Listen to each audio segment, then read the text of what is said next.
Okay, my name is Hugh Felton. My wife, Helen Felton, is sitting here with me. We've been married 70 years.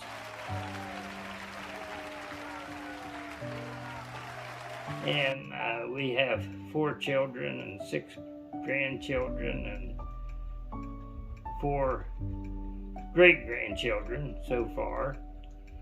We always took our children and went to church. They when they got up on Sunday morning, they knew that they were going to church and Sunday school. And consequently, we never had any big problems with any of our kids with drinking or drugs or anything like that, which we can be very thankful for. Thankful to God and thankful for Sunday school teachers and the home life that they had. And this is primarily about my service in the U.S. Army, which 7 months after my wife and I were married, I got my greetings from Uncle Sam to go serve my country in the Korean War, which I wasn't too happy about, but I did go to serve my country, and I'm glad I did. It was, besides being a bad experience, it was also a great experience and taught me a lot. And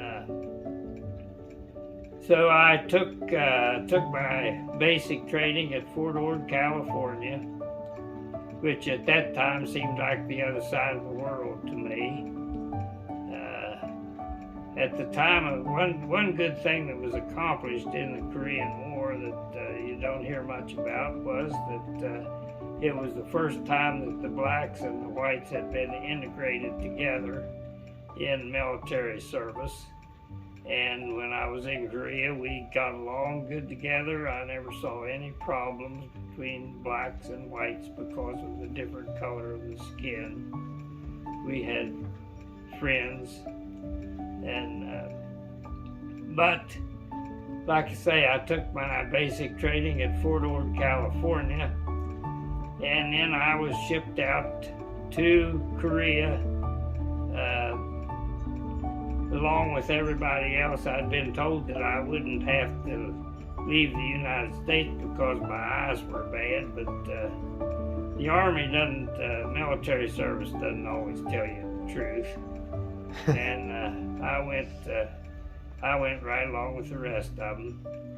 I guess I stopped off in Japan for 2 weeks to go to what they called CBR school, Chemical, Biological, and Radiological Warfare School. I never had to use any of that. I was thankful that I didn't. But after that, I was sent from Incheon, Japan to Busan, Korea, and I was assigned to an army.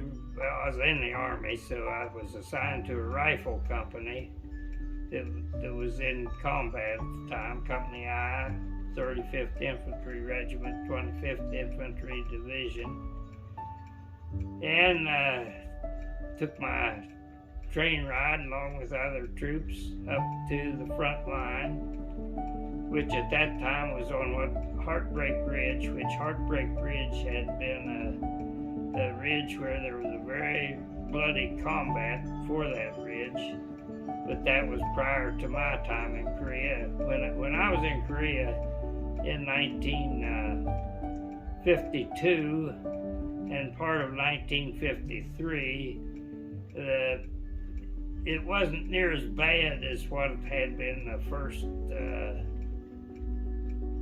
the first part of the war, when the North Koreans, I think it was on June the 25th of 1950, crossed what they called the 38th parallel to come into South Korea and take South Korea over, and they just about took it over when they fought their way south and near pushed the South Koreans off the Busan off at Pusan, the island. And like I say, we were up at Heartbreak Ridge, which was someplace up close, I think, at 38th parallel. And my first day online, which my birthday was June the 30th, 1930, and this was in 1952, so my first day online or in the combat position was on my 22nd birthday. And then on the night of July the 4th, four nights later, I went out on an ambush patrol with our squad of 10 men. We went out, at this time, we were positioned on the forward slope of Heartbreak Ridge facing north, and the North Koreans were on a mountain across the Mungdung-ni Valley from where we were, facing south, facing us. And this night of July the 4th, a squad of 10 of us went out on an ambush patrol. And we laid out all night down in this Mungdung-ni Valley, which was called No Man's Land at that time. And we laid out all night, never saw a thing. I was glad of it because that was my first patrol. And but the next morning, as it started to break daylight, we started up a ravine to go back to our line, and we were ambushed. And they were throwing grenades. First thing I saw was a tracer bullet hit right in front of my feet. And of course, I think I hit the ground at that time. And then they started lobbing hand grenades on us from up on the ridge right above us. And I think I felt myself get hit with hand grenade shrapnel 3 different times. And I was laying there on the ground, and after the conflict seemed to stop, I was laying there on the ground, belly down, holding my carbine, which I hadn't really seen anybody to shoot at and hadn't shot at anybody. And didn't want to just start shooting here and there because I was afraid I'd hit some of my own troops if I did that. So I was laying there on the ground, holding my carbine, face down, belly down, and all of a sudden, somebody reached down and grabbed the carbine out of my hands and took it. This was after the action had actually stopped. And somebody reached down and grabbed the carbine out of my hands and took it. And I heard a couple enemy soldiers whispering or talking to each other. And I knew that it was enemy soldiers. And without the carbine, even with the carbine, I wouldn't have had much chance against them. But without the carbine, I knew that I had absolutely no chance of protecting myself. So, being a Christian, I started praying. And I prayed, Lord, save me physically and spiritually, now and forever. I wanted God to save me physically now, but in case He didn't, I wanted Him to save me spiritually forever, because I definitely wanted to go to heaven. And the 2 enemy soldiers, I played dead, and of course was praying to myself, praying to God, but I wasn't praying out loud. And the two enemy soldiers rolled me over, unfastened my belt, took my belt off of me, and all the time I was praying that same prayer over and over in my mind: Lord, save me physically and spiritually, now and forever. And the two walked away and left me alive. And later, a little bit later on that morning, then other soldiers from up on our line came down and got those of us who were wounded, which 7 out of the 10 of us was wounded, and took us back up to their line, to our own line with our own people, our own soldier buddies. And I remember I didn't know how badly I was wounded. I didn't think I was too bad, because when they come to get me, I was able to stand up and leaning on somebody else, help walk back to the line. They didn't have to carry me.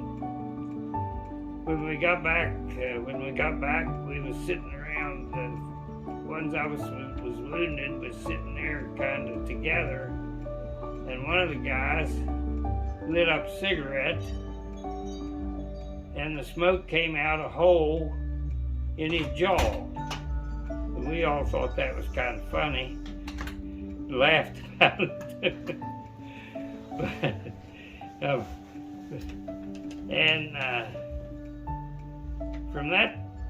From that point on, I can't say that I actually remember anything. The next thing I remember, I was in Japan, in the hospital, at the place called Kanoka Barracks, and it was in the Osaka, Nagoya area of Japan, because I remember listening in the hospital to the Honshu Cowboy on the Osaka, Nagoya radio station.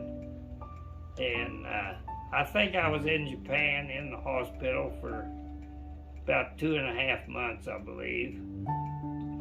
And then I was returned to my own outfit back in Korea, the Company I of the 25th Infantry Regiment. At that time, they were on Kojido Island, guarding prisoners of war back in reserve. And then a little bit, probably after being there about, 2 weeks to a month, well, we went back online again to be in combat. But they made me a cook, which I was glad of that, because that meant I didn't have to go on any more patrols. And the rest of the time that I was in Korea, which was about 6 more months, I guess, I cooked for about 200. It was in a combat outfit. That was not an easy job, and we didn't have good equipment to use to cook with. I remember I started cooking just before Thanksgiving, and we got 3 big frozen turkeys that we had to get thawed out. The same gas stoves that we used to get breakfast or lunch, we had to use to cook the turkeys. So we put them in pots to boil, and big pot, and boiled them as long as we could, and then we took them out and put them in an oven that the gas stoves heated up, and baked them. But we never did get them done by the time it was time to serve them. Consequently, there was quite a few people that ate kind of fat, gummy turkey. But anyhow, I lived through the rest of it, and I forget. Rotating home was accomplished by getting a certain number of points, which I think was around 30 points. I don't remember for sure how many points you had to have. And of course, if you were in combat, you got like 4 points a month, and if you were back just back in reserve a little ways, you got 3 points a month, and if you was further back, you only got 2 points a month. And but anyhow, I got in enough points that I got home, I think probably in May. I'm not sure. I'm not sure what. I think it must have been May of '53 that I got home, because I was there in Korea in 1952 and 1953. So, and my wife Helen, she had gone to Chicago.